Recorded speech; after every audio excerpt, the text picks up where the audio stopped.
listener, and welcome to Book 2, Chapter 10 of Bite-Sized Tales, the audio flash fiction podcast. In today's story, our hero goes through the daily routine of getting ready and going to work. But it's where he's going that makes all the difference. The Comfort of Routine. Written by Dot Moore. Read by Chris Hussey. The alarm goes off and I'm jolted awake. I grumble and groan as I roll over to slap the snooze button. My arms hang off the edge of the bed and my face smooshes into my pillow. My left eye peeks open as the daylight creeps in through the window blinds and I look across my room to the goldfish bowl sitting at the edge of my dresser. A small yellowish-orange blob wiggles back and forth in the bowl, and that's my cue. It's time to get up and start the day. I roll over onto my back and stretch. My knuckles rap on the headboard as my arms fall back and my feet hang off the edge of the bed, past the covers making me look too big for my mattress. I let out a long exhale and swing my arms forward to heft myself upright. Another quick stretch and I rotate my hips and slide my legs off the side of the bed. I slide my feet into the worn-out slippers piled on the floor in front of me. I reach over to grab my robe off the post of the headboard and wrap the nearly threadbare cotton garment around me, tying the belt around my waist. I shuffle over to the dresser and I reach for the small container of fish flakes next to the bowl. I unscrew the top and take a small pinch before crumbling it into the surface of the water. "Good morning, Mona. Sleep well, miss?" The fish wriggled her tail, propelling her across the short length of the bowl before pecking her lips at the food floating down in the water. I smiled at the simplicity of her. All she does is swim and eat. What I wouldn't give to be a goldfish. I reach for the dresser drawer and pull it forward with a creak. I dig through the garments and pull out a pair of socks and underwear before heading to the bathroom. The pipes clank momentarily as water rushes through the faucet before I lift the plunger to turn on the shower. I step in and the chill of the water makes me arch my back away from the shower. I sigh and move back under the cold water to quickly wash myself. I turn off the shower with a loud squeak of the handle and step out onto the bath mat and grab my towel. I dry off quickly and slip on my undergarments. I reach for my toothbrush. The bristles are frayed and bent. I look at myself in the mirror as I brush my teeth. I look tired. But maybe that's just more of my age starting to show. I spit toothpaste into the sink and wipe my mouth with my towel before hanging it over the shower curtain rod. I reach for the hairdryer coiled up under the sink and begin blow-drying my tufts of gray hair to the point that they stick out wildly on the sides of my head. Perfect. Just how they like it. I brush my hands over my beard, smoothing it before curling up the tips of my mustache.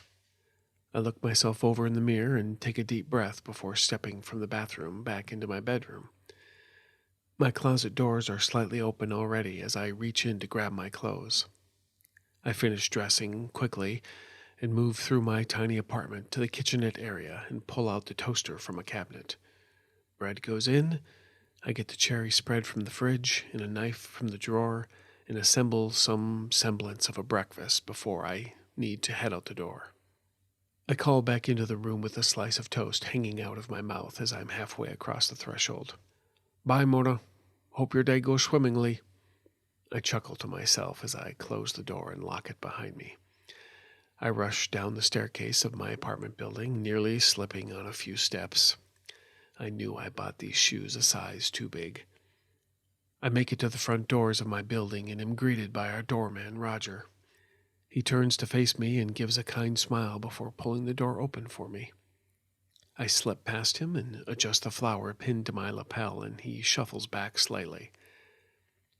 I wink at him with a smirk, and he chuckles to himself. I walk up the street to our little parking garage and unlock my car as I arrive at its designated parking spot. It's not a long drive to work, but a somewhat tedious one at times, given that I have the unsurprising luck of hitting every single red light that exists in this city. It's almost comical at times. But on days like today, when I know what kind of workload I have waiting for me, It's a little less funny.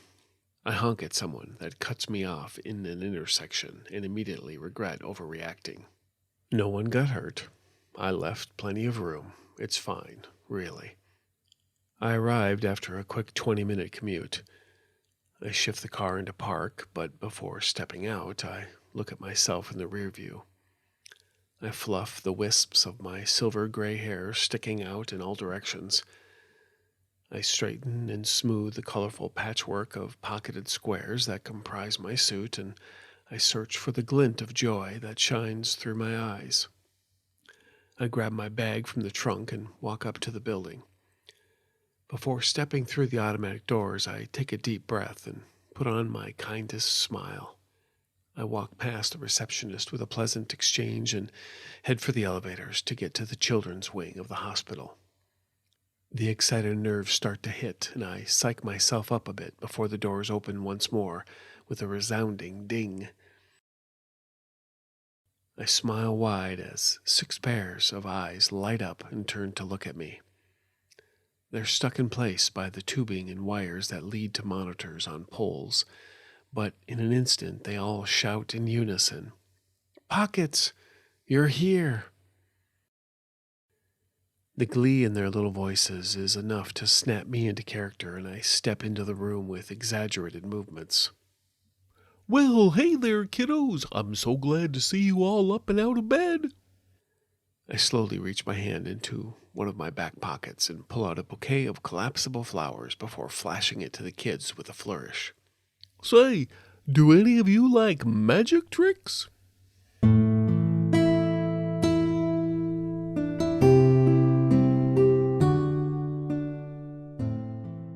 Author's note. So this story came to me during, you guessed it, my drive to work. I was just thinking about how everyone is in their own little worlds, and despite connections here and there through friends and family, we're all just doing our best, floating on a rock in space. I wanted to give the twist at the end to add a little emotion and worth to Pockets. He's not just some mundane guy, but rather just a person doing their best to bring joy to those that need it most. I really hope you enjoyed this week's chapter. Thanks for listening.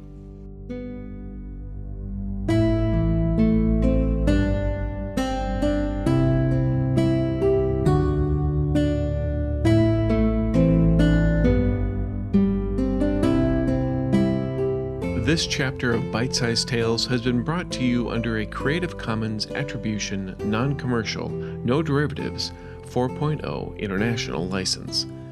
Intro and outro music is Fantasy Motion by Alexander Nakarada, provided under Creative Commons 4.0 license. If you've enjoyed what you've heard today, we greatly appreciate reviews and recommendations to your friends.